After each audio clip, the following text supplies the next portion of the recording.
Hi అండి. Welcome back to our channel Devi Saraswati. ఈరోజు మన ఛానల్లో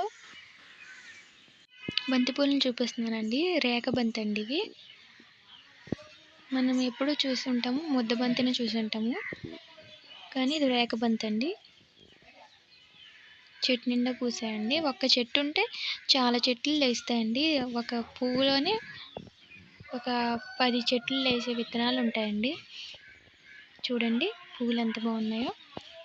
ఇలా ఎండిపోయిన పువ్వుల్ని మధ్యలో విత్తనాలు ఉంటాయండి. వీటిని కూడా బాగా ఎండబెట్టేస్తే ఆ విత్తనాలు మొలకెత్తడానికి ఉపయోగపడతాయండి.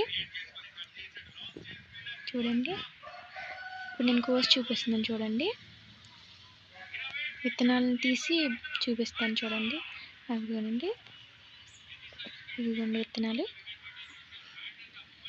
ఇలా విత్తనాలను ఆరిపోసి మొక్కలాగా వేసుకోవచ్చు.